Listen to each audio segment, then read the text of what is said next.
Hello everybody. Today I am delivering the third lecture of the module 8 and the topic is the plates and shell. We have covered the plate and then we have entered the chapter shell. So far I have introduced this shell to you as a thin structural element as a stress skin. So, I have shown you how the membrane analysis of a stress skin can be done and the differential equation of a membrane is obtained, which was under the uniform tension, and we obtained the deformation under the uniform pressure on the membrane. The membrane is given as an example of a stress skin, and then we discussed the classification of various shells. So, various shells you have seen that classification was done mainly based on the curvature, because curvature is the characteristic of the shell. That means, shell is actually known by its curvature. If there is no curvature, shell is a plate. So, depending on the nature of curvature, we have grouped the shell into different categories, and the surface that is formed by translation of a straight line or of a curve, everything was discussed and given you the full description of the shell of different types. Now, today I want to discuss the stress resultants and couples in thin shell. Now, the shell that is mainly used in civil construction as a roof structure is subjected to your self weight, that is the dead load, live load. Live load is nominal, because in the roof structure except for maintenance no live load is significant. So, maintenance live load is very low. So, therefore, the dead load predominates, and in some region where snowfall is more, then snow load has to be considered in the analysis and design of shell structure. Now, in case of other applications, say pressure vessels or these aircraft structures, aircraft, the skin, that is the fuselage skin which is acting as a membrane, is subjected to wind pressure, and therefore, the stresses are developed on the shell structure. Similar is the case of pressure vessel, which is subjected to internal pressure, and as a result the stresses are developed. So, I have here mentioned the stress resultants and couples, which includes the force as well as moment in the thin shell in response to the external loading. Okay. Now, let us take a shell element which is of certain curvature, and curvature exists in both directions. It is an element of doubly curved shell, and the middle surface of the shell is the surface which bisects the thickness of the shell. So, thickness of the shell is denoted by h, and the thickness is very small compared to radius of curvature in general. So, radius of curvature in two orthogonal directions are denoted by r x and r y, and middle surface here it is shown as dotted line, as you are seeing noting here, and we take an element of the shell across the thickness at a distance z of, say, this thickness of the element is d z at a distance z. So, we will consider this for deriving the stress resultant. Let us consider two adjacent planes which are normal to the middle surface. So, these adjacent two planes are normal to the middle surface, at which the principal curvature exists. So, principal radius of curvature in these two adjacent normal planes, you are seeing that in this plane the principal radius of curvature r x will lie, and here also in this plane the another principal curvature the r y will lie. Okay. Now, in this figure the x axis and y axis are tangential at O, point O, to the lines of principal curvature. So, principal curvature, as you are seeing here, it is along the middle surface. So, this x axis is tangential to the principal curvature along the x direction. Similarly, y axis is tangential along the principal curvature in the y direction. Okay. Now, in the xz plane, the principal radius r x will lie. Okay. Similarly, in the yz plane, the principal radius yz plane that you are seeing here, yz, this is y and this is z. In yz plane, the principal radius r y will be there, and in another plane x z, the principal radius r x will be there. Okay. Now, in the shell, due to external loading, the in plane shear as well as radial shear will be developed, and also bending moment. So, let us see the in plane shear in the x direction is n x, and in plane shear in the y direction is n y. Membrane shear force is n x y and n y x are also there in an element, and we are also noting that vertical shear along the edge which is parallel to y axis is q x, and on the other edge which is parallel to y axis is q y. Okay. So, n x, n y and n x y are in plane forces, whereas q x and q y are radial shear along the edges parallel to y axis and x axis respectively. Okay. Now, let us take the thickness of the shell is h. Now, as I have mentioned, this like plate, all the quantities, the in plane forces, then your bending moment, twisting moment, etc., everything will be denoted per unit length.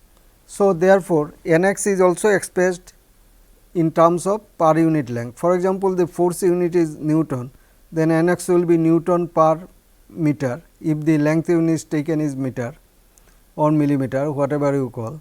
Then if I want to calculate stress, distribution of normal stress across the thickness, then we will divide this n x by h into 1. H into 1 is the area of the strip. Okay. So, because the unit width is taken for the shell in the analysis and design of shell. So, we multiply thickness by 1 to get the area of the element. Similarly, sigma y is equal to n y by h into 1, and tau x y equal to n x y divided by h into 1. Okay. Now, we call the in plane forces as the membrane forces. Let us see what are the membrane forces and how these are evaluated. Okay. So, first let us see the n x is the membrane force in the x direction, and you are seeing here in this figure, this n x is along the x direction is this x axis is shown here. So, n x is calculated as sigma x into 1 minus z by r y into d z. So, if this if there is no curvature, that means the adjacent edges that you are seeing is actually in trapezoidal shape.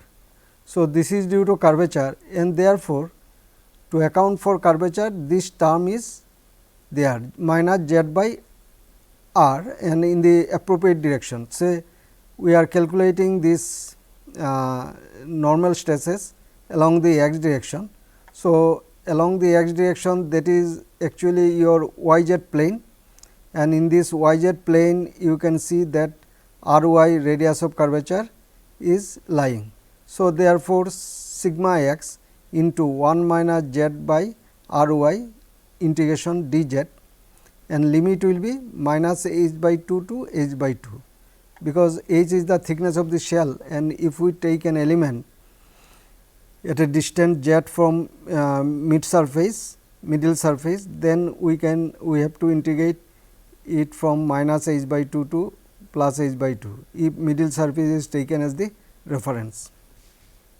Similarly, N y, the membrane force in the y direction is calculated as sigma y into 1 minus z divided by r x into d z.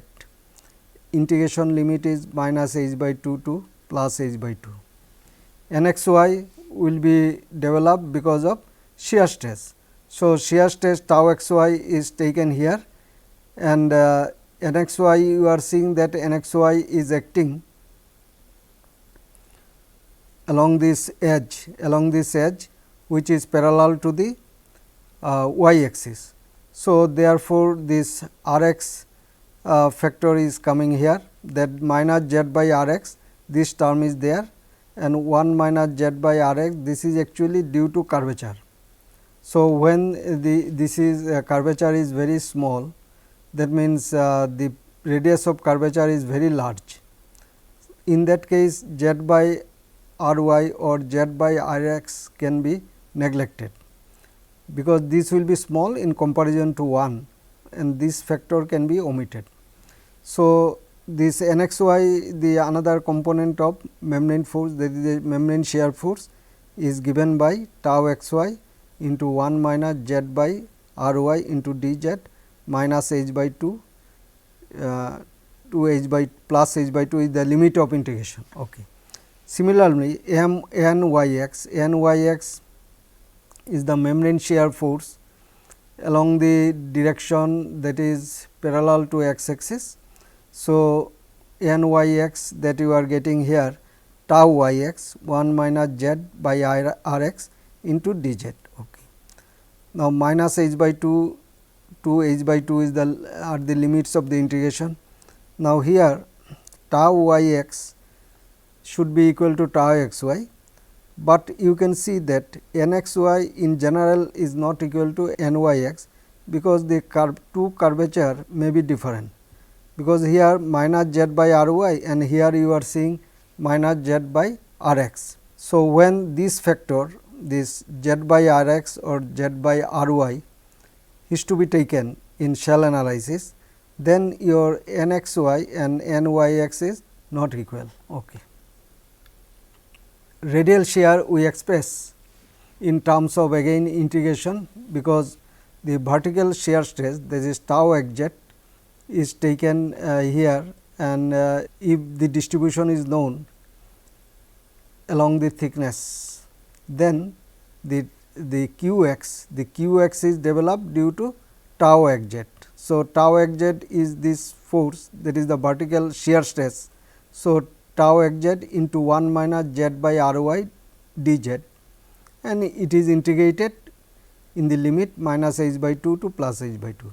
Similarly, q y is the radial shear along the edge which is parallel to x axis. Then we are getting tau y z into 1 minus z by r x into d z. So, these are the radial shear. So, what are the stress resultant that we have got? We have got n x, n y, n x y, n y x and q x and q y. Now, quantity z by r x, z by r y influence the magnitude of this stress resultant, that is your membrane forces as well as shear forces. But when the thickness of the shell is small compared to the radius of curvature, then z by r x and z by r y are negligible in compared to unity. So, in that case this quantity z by r x and z by r y can be neglected. For example, if for a small thin shell, the z by r y for a certain data, it becomes 1 into 10 to the power minus 6. So, in that case we can ignore this term and we can simply write tau y z x z into d z minus h by 2 to plus h by 2 is the integration limit, and then we find the result. So, similar is the case with other stress resultant. That means, if z, the thickness of the shell is very small compared to the radius of curvature, then this term can be neglected, because it is very low value compared to 1. So, in that case the magnitude of in-plane forces that can be found simply by integration of sigma x into d z, and n y can be found as simply by integration of sigma y into d z, n x y can be found by integration of tau x y into d z, n y x is simply found tau y x is equal to d z. Now, when we neglect these quantities, then we can easily verify that n x y equal to n y. Which quantity? That z by r y or z by r x. If these quantities are approximately or tending to 0, then n x y will be equal to n y x, because of this the complementary nature of the shear stress tau x y and tau y x. Okay. So, we got all stress resultants in the shell except the bending moment, but bending moment effect in the shell in many theories are neglected, and it is found that the bending moment influence is mostly predominant near the support, and away from the support the membrane state of stress in plane forces are mostly significant and can be taken for the design, and it simplifies the design procedure and calculation. However, at the support the bending moment effect is seen, that is at the support when the shell joins with the edge beam, then there will be a moment, and this moment will alter the stress condition near the boundary. So, that condition have to be taken in the shell theories by knowing the expression for the bending moment. So, now we will discuss the bending moment expression. Let us take a small element of the shell at a distance z from the middle surface, and this element has a unit width, for example. And so, therefore, area is 1 into d z. So, 1 into d z into sigma x is the force along the x direction.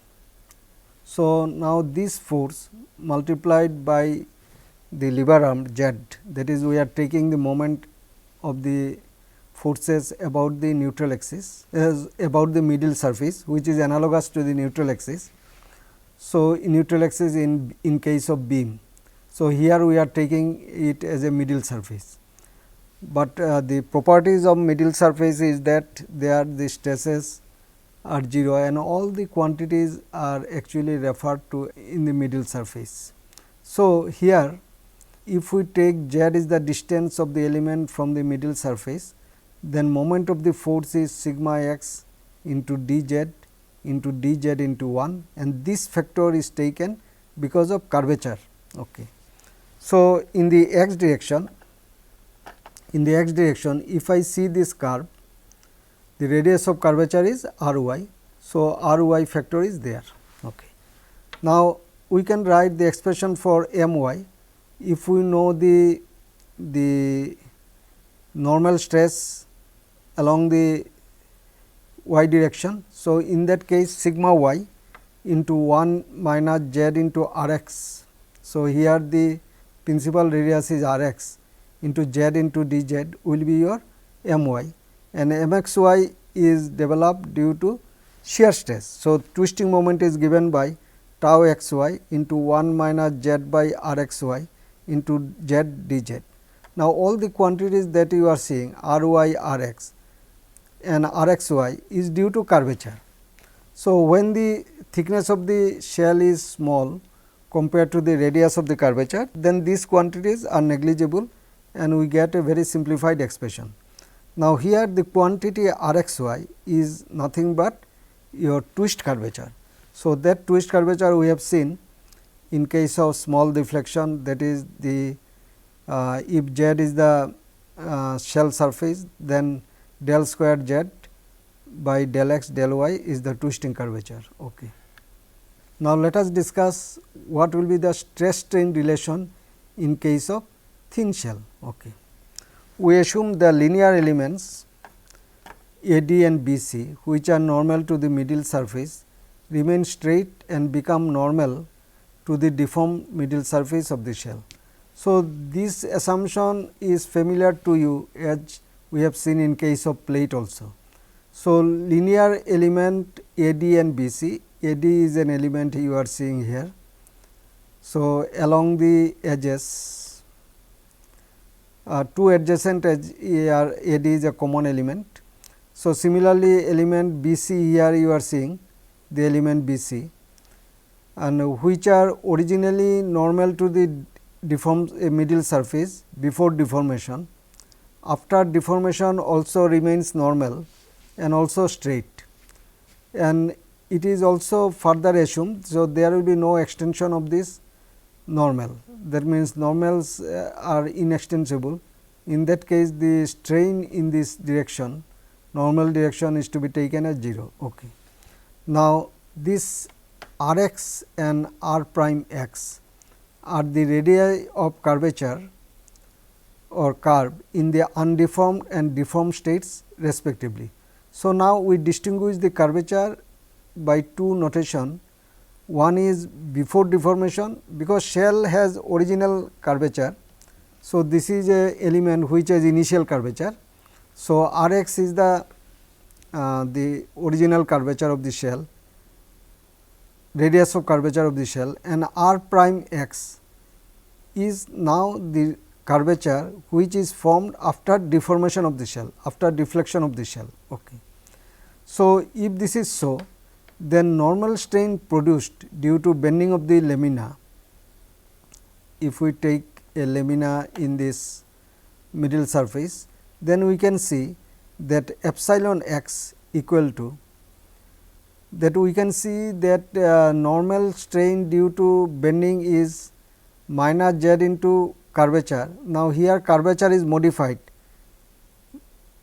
this 1 by r prime x as modified as 1 by r prime x minus 1 by r x. So, two radius of curvatures are here. One indicates the radius of curvature after deformation, and another represents the radius of curvature before deformation, and this is the factor that we have taken originally due to effect of curvature.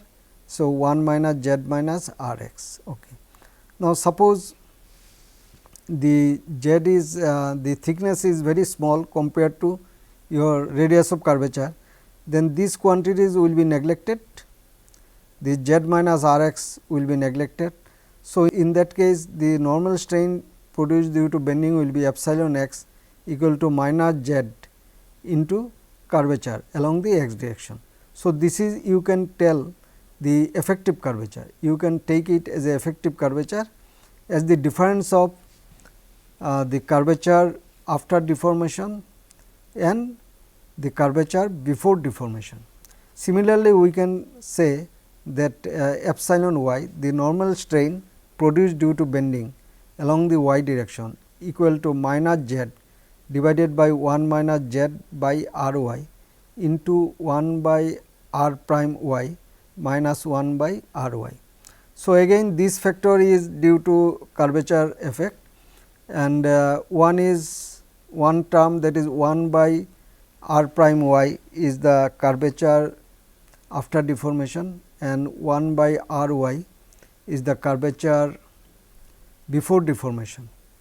So, when you neglect the contribution of this thickness, that is z minus r y, that term is small, because the thickness is small in comparison to radius of curvature, then it becomes a simple expression epsilon y equal to minus z into curvature in the y direction. Okay. So, now let us consider the middle surface elongation. Due to action of membrane forces, unit elongation of the middle surface in x and y direction are epsilon 1 and epsilon 2. Previously, we have seen that epsilon x and epsilon y are the strain or unit elongation produced due to bending. of the lamina middle surface. Now, here we will tell this epsilon 1 and epsilon 2 are two strain quantities which refers to this strain due to elongation of the middle surface in x and y direction respectively. So, in this figure a section is taken that is along the x direction. So, you can see here that L 1 is the original length of the fiber, and after deformation you can see that the length becomes L 2. The elongation in normal the strain produced in the normal direction now will be L 2 minus L 1 divided by L 1. But L 1 that we can see here, L 1 is nothing but the arc length d s into 1 minus z by r x. So, this factor is taken because of existence of the curvature in the shell. If there is no curvature, then L 1 equal to d s, or z by r x is very small, then also L 1 equal to d s. Okay. So, here the length of the element that elongates after the middle surface undergoes a in plane strain, then this element d s will be increased. So, the increment of d s will be found out as d s into 1 plus epsilon 1.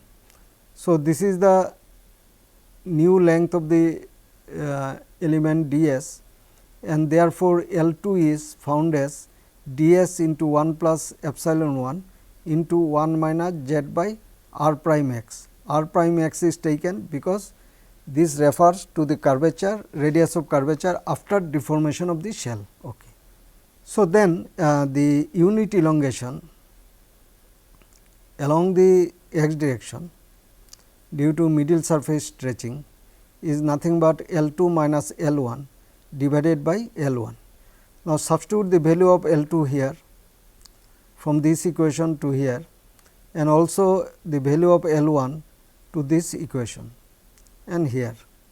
Then after simplification, you can write epsilon x as epsilon 1 into 1 minus z by r x minus z 1 minus z by r x, then bracket 1 divided by 1 minus epsilon 1 into r prime x minus 1 by r x.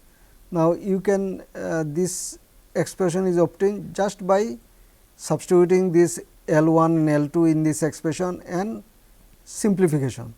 Now, while simplifying this result, you will find that here in this term inside the bracket first term, you will get 1 plus epsilon 1 divided by r prime x.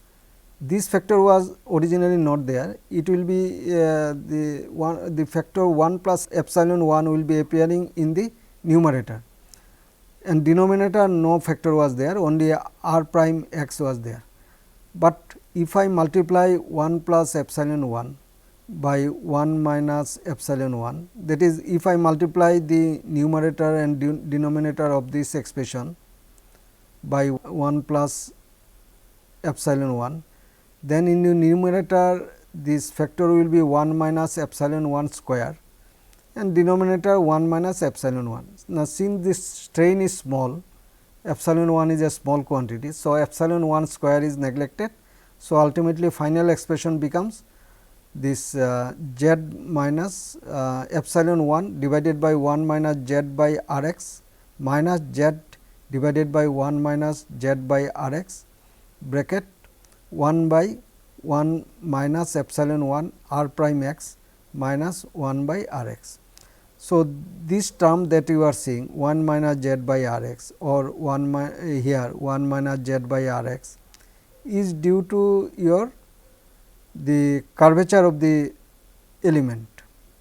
Now, when z by r x is small, that means when it becomes small, when the shell is thin, if it is a thin shell, then the thickness of the shell is very less compared to the radius of curvature.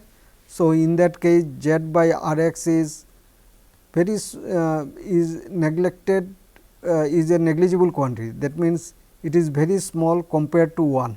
So, in that case the expression becomes epsilon 1 minus z into 1 by 1 minus epsilon 1 r prime x minus 1 by r x. Okay. So, in the similar fashion we can calculate the strain epsilon y. So, epsilon y is calculated as epsilon 2 divided by 1 minus z by r y. R y is the radius of curvature in this xz plane, then minus z divided by 1 minus z by r y into 1 minus epsilon 2 1 by 1 minus epsilon 2 into r prime y minus 1 by r y. So, r prime y and r y suffix y, these are the principal radius of curvature, and one denotes the radius of curvature after deformation, that is denoted by prime, and another is before deformation. Okay. Now, in thin shell structures, the quantity z by r x and z by r y are small compared to unity. Therefore, we can neglect this, and hence in simplified form the epsilon x and epsilon y can be written as epsilon 1 minus z into 1 by r prime x minus 1 by r x equal to epsilon y minus z into chi x. What is chi x? Chi x is the effective curvature. So, this curvature term is taken as the chi x as the curvature which is taken as the difference of two curvature. What are the two curvature? One curvature is curvature after deformation and another is curvature before deformation. So, we get now the expression of epsilon x including the middle surface stretching, that is epsilon 1 minus z into chi x. Similarly, epsilon y can be calculated as epsilon 2 minus z into 1 by r prime y minus 1 by r y. R prime y is the again your this middle surface, the curvature of the middle surface in the xz plane, and r prime denotes the curvature, r dash prime denotes the radius of curvature after deformation, and r y denotes the radius of curvature before deformation. So, in a similar way we can write epsilon y equal to epsilon 2 minus z into chi y. So, chi y is the effective curvature in the y direction, which is nothing but 1 by r prime y minus 1 by r y. Okay. Now, the component of stress we can write, because knowing the strain we can now form a stress strain relationship using the Hooke's law, because it is a linear elastic problem. So, we can use the Hooke's law and we can write sigma x equal to E divided by 1 minus mu square into epsilon 1 plus mu into epsilon 2 minus z chi x plus mu into chi y. Similarly, sigma y we can write E by 1 minus mu square into epsilon 2 plus mu into epsilon 1 minus z into chi y plus mu into chi x. Now, here you can see that the mu is a Poisson ratio and E is a Young's modulus of elasticity. Epsilon 1, epsilon 2 are the normal strains due to in plane forces, whereas this chi x and chi y are the curvatures, and minus z into chi x and also minus z into mu into chi y. Mu is due to the Poisson effect. So, that quantity denotes the strain due to normal strain due to bending. So, the total normal stress is written as this. Similarly, sigma y equal to E divided by 1 minus mu square into epsilon 2 plus mu into epsilon 1 minus z chi y plus mu into chi x and bracket close. Now, if we neglect the small quantities z by r x and z by r prime x or z by r y and z by r prime y. Why we neglect this? Because the shell structure is very thin, thickness of the shell is very small. So, therefore, in relation to radius of curvature, this quantity z by r x, this ratio is will be very small compared to 1. So, therefore, we neglect this and therefore, the in-plane forces n x now becomes sigma x into 1 minus z by r y, and n x will be this quantity that we have found out sigma x. If we neglect this r x and r dash x, these quantities, then we can simply write this here, and after integration you will find that n x is E h divided by 1 minus mu square into epsilon 1 plus mu into epsilon 2. Similarly, n y equal to E h divided by 1 minus mu square into epsilon 2 plus mu into epsilon 1. Here you can see that this forces, in-plane forces n x n y are expressed as the force per unit length. So, when we divide it by h, then we get sigma x and sigma y, but this relationship is obtained on the assumption that z by r x and z by r y and z by r prime x or z by r prime y are small compared to 1. Okay. So, bending moment expression in the shell. So, we have earlier shown that for a small element d x, the bending moment or moment of resistance can be written as sigma x into 1 minus z by r y into d z into 1, that is the area, and lever arm is z. So, after integration in the limit minus h by 2 to plus h by 2, we get the expression of m x. Now, substituting the value of sigma x here, what we got the sigma x earlier, epsilon 1 plus mu into epsilon 2 minus z into chi x plus mu into chi y. So, that expression if substituted in the expression for m x, the integral expression, and after integration we get this term E h cube m x is equal to minus E h cube divided by 12 1 minus mu square into chi x plus mu into chi y. Okay. So, this term is obtained, and you know that this term resembles the same quantity that we obtain in case of this plate, and E h cube divided by 12 1 minus mu square is nothing but flexural rigidity of the shell. Flexural rigidity of the shell and flexural rigidity of the plate has similar kind of expression. So, in that case only material properties are of importance and there is no curvature parameter.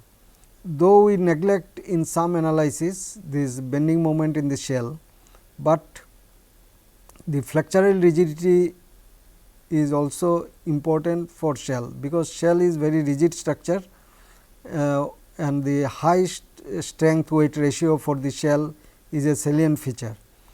So, even the bending moment is neglected in case of shell, of thin shell. In thin shell, the flexural rigidity is the important parameter in the shell, and we can when at the edges, when the shell joins the edge beam or a support, then for calculating the bending moment we need to use the flexural rigidity term. Okay. Similarly, in the direction of y, this m y is written as minus E h cube divided by 12 1 minus mu square into chi y plus mu into chi x. These are the curvatures term. Chi y is the curvature along the y direction and chi x is the curvature along the x direction. Now, here curvature term can be elaborately written in case of shell. with two parameters. One is the curvature before deformation and another is curvature after deformation. So, chi y will be 1 by r prime y minus 1 by r y. Similarly, chi x can be written as 1 by r prime x minus 1 by r x. Now, twisting couple. Twisting curvature of the middle surface is denoted by this factor, and in some cases the twisting couple is of importance in the analysis of the shell. So, chi x y, that is the effective twisting curvature, is also found as 1 by r prime x y minus 1 by r x y, where r prime x y refers to the deformed surface and r x y is the twisting curvature of the surface before deformation. So, shearing stress act on the lateral sides of the element that we have shown you, and if gamma is the shear strain in the middle surface of the shell, then we can write this tau x y. Now, gamma into minus 2 z chi x y. So, this factor is taken due to shearing stress produced during bending. So, gamma minus this factor will represent the shearing strain in the shell subjected to in plane forces and bending moment, twisting moment. So, therefore, the tau x y will be gamma minus 2 z chi x y into g. G is the shear modulus of the shell and which is denoted by E divided by 2 into 1 plus mu. Now, if I want to calculate this membrane shear force N x y, then tau x y term is taken here and it is integrated within the limit minus h by 2 to plus h by 2. Of course, this factor is there 1 minus z by r y, which represents the effect of curvature. Okay. So, after integration and neglecting this term z by r y in comparison to 1, then we can get n x y equal to n y x will be gamma h e divided by 2 into 1 plus mu, because n x y will be n y x when the z by r x or z by r y is neglected in comparison to 1. So, in that case n x y will be n y x, otherwise these two factors. So, here for n x y it is r y, for n y x it will be r x. So, z by r x and z by r y have to be equal, otherwise n x y will not be equal to n y x. So, twisting moment we calculate now as tau x y into z into d z. Tau x y into d z is the shear force into multiplied by z and then integrated within the limit minus h by 2 to plus h by 2, we get the expression of m x y. So, m x y is nothing but minus m y x is found as d into 1 minus mu into chi x y, where chi x y denotes the effective twisting curvature. That means, taking account of the curvature after deformation and before deformation, because shell is already curved surface. So, we have some curvature before the shell undergoes any deformation. So, that curvature is simply 1 by r x y, and after deformation the curvature is taken as 1 by r prime x y for the deflected surface produced due to loading. So, this difference of these two will give you the effective twisting curvature. Effective twisting curvature is chi x y. Okay. Now, we have obtained the forces and couple. The expression for forces and couple are now to be used in other problems, and we have obtained the what are the stress resultant. One group is membrane stress resultant, that is n x, n y and n x y.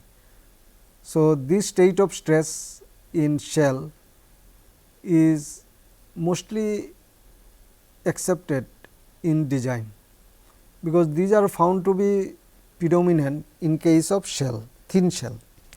Then radial shear is q x q y and bending moment or twisting moment is mx, my and mxy. So, you can see altogether there are 8 stress resultants in a shell element. So, that we have to find out by analysis, but after certain assumption this number of stress resultants will be reduced based on the different theories. Okay. Now, here you can see in a element of shell, the Nx is the membrane shear force along the x direction, then Ny is the membrane shear force along the y direction, and Nxy and Nyx are the membrane shear force. Nx and Ny are the, actually it is normal force. So, it is the membrane force, and Nxy and Nyx are called the membrane shear force. In plane membrane force Nx and Ny, these are normal in the normal direction, and these are direct stresses, whereas Nxy and Nyx are the shear stresses. Okay. Then we have the radial shear in the element, which is Qx and Qy. Qx the radial shear per unit length acts along the edge, which is parallel to y axis, and Qy is the shear force that acts along the edge, which is parallel to x axis. Then we have coupled mx, my, mxy. Mx is the bending moment along the x direction, my is the bending moment along the y direction, and then mxy is the twisting moment. So, mxy you are seeing here, it is shown in the opposite side, this mxy will appear with increment. Okay. Rx is the radius of curvature, and ry is the radius of curvature of another curve. The tangent to this curve is parallel to x axis, and Rx is the radius of the curvature or radius of the curve in which the tangent is parallel to the y axis. So, if this shell element is acted upon the vertical forces or any other forces, not necessarily vertical. So, then knowing the component of the sigma x, sigma then Nx is related to sigma x, Ny will be related to your sigma y, and Qx will give you tau x z, Qy will give you tau y z, and this Nxy will be related to tau xy, and Nyx will be related to tau yx. So, we get a state of stress like that in a shell element. So, sigma x, tau xy and sigma y, these two are the main stress component, and in some theories we neglect this tau yz, tau xz, and sigma z is neglected always in thin shell theories, and tau zy, tau zx is also neglected. So, main stress component that are taken into analysis of the shell structure and design of that is sigma x, sigma y, tau xy or tau yx. Okay. Now, there are different shell theories based on which the analysis of the shell is carried out, and design is also based on that theories. So, different shell theories are part of actually the theory of elasticity. Normally, small deflection is assumed and linear elastic behavior are considered. That I have shown you that using the Hooke's law, we have obtained the stress strain relationship. Shell theories are classified in the following basic categories, but there are other theories also. I have mentioned only 3 theories, because 3 theories have significant difference in between them, and we can group them into separate class. And each theory you will find that there is different aspects, and sometimes the theory gives improved result, and some theories are simplified, but gives acceptable result. So, let us first consider the first order approximation theory. These theories based on following assumption. You will find some assumptions are common to this Kirchhoff's law plate theory that we have discussed earlier. So, in the first order approximation theory of shell, the thickness of the shell is assumed to be small compared to minimum radius of curvature, because in a doubly curved shell we have 2 curvature, in two orthogonal directions. So, therefore, the minimum radius of curvature is taken and compared with the thickness. If the thickness to if the ratio of thickness to minimum radius of curvature is small, then we can use the first order approximation theory. So, in that case z by r terms that I have shown you in different expression of the strain that we have obtained in my earlier slides, z by r terms becomes small compared to 1 and therefore, these terms can be neglected. So, this is the salient features of this first order approximation.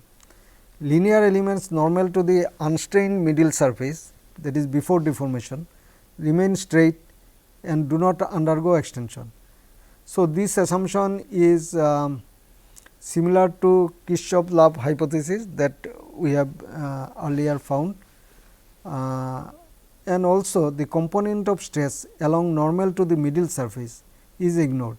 That means, if I see the stress component normal to the middle surface, there is sigma z is neglected and then tau y z is neglected and tau x z is neglected. So, these three quantities are neglected. So, these are the salient features of the first order approximation theory, and these are in similar line as we have found in the Kirchhoff's plate theory, Kirchhoff-Love hypothesis in case of thin plate. Only first order terms in the strain expressions is retained. That means, strain expression, say for example, the normal strain expansion del u by del x, there is the linear term that we only consider. If higher order terms of this derivative are there in the strain expression, we neglect it. So, these are some points of the first order approximation theory. Okay. In the second order approximation theory, z by r terms are to be retained in the strain displacement and stress strain relationship. We have earlier simplified the stress strain relationship, neglecting the z by r terms in first order theory, but in the second order theory full expression that we have found is the strain as that quantity that 1 minus z by r y or 1 minus z by r x, this term appears in the denominator. So, this term should not be neglected. So, we take this z by r terms and carry out the analysis. So, some authors have used this theory in circular cylindrical shell, but very simplified analysis or in simple cases these theories are applied. In application of this theory in thick shell, some researcher neglected strain normal to the middle surface and transverse shear strain.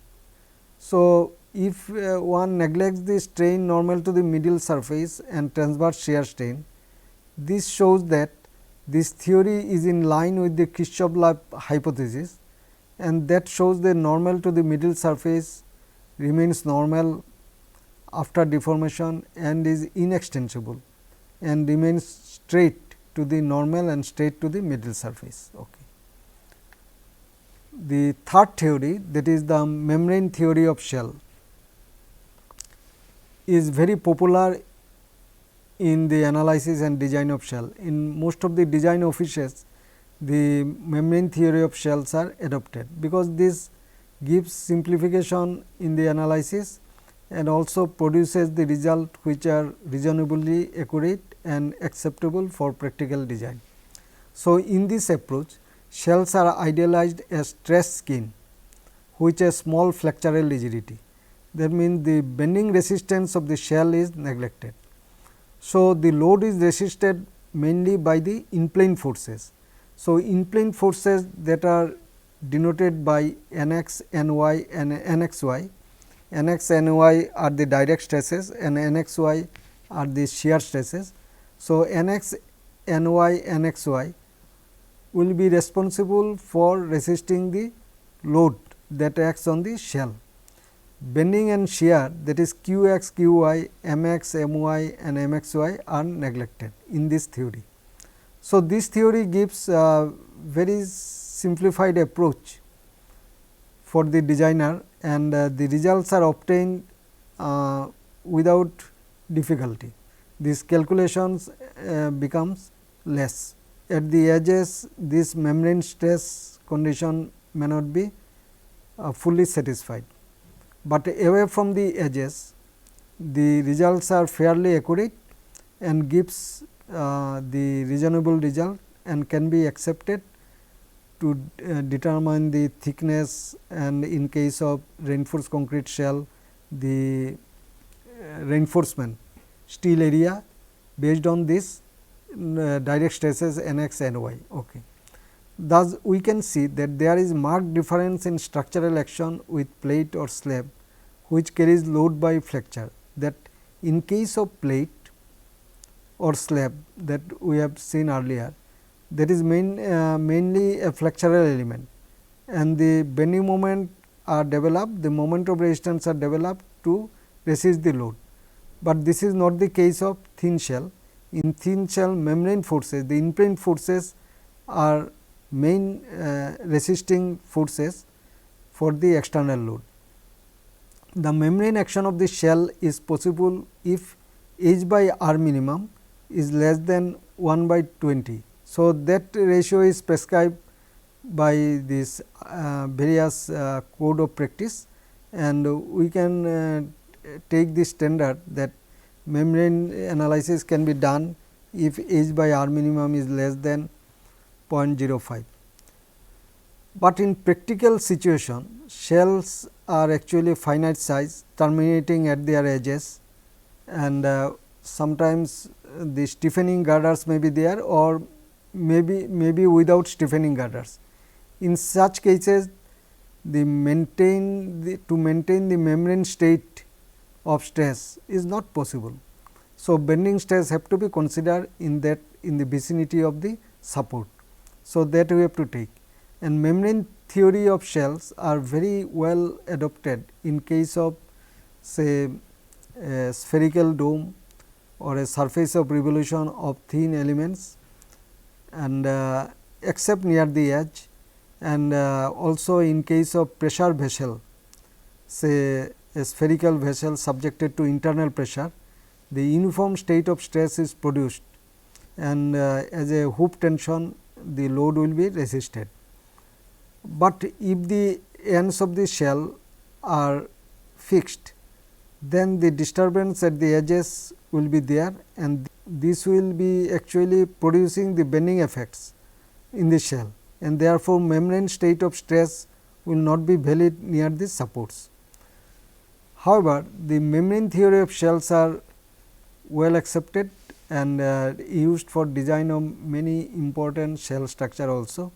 Sometimes designer without rigorous calculation increase the thickness and reinforcement near the edges to take care of the bending effects.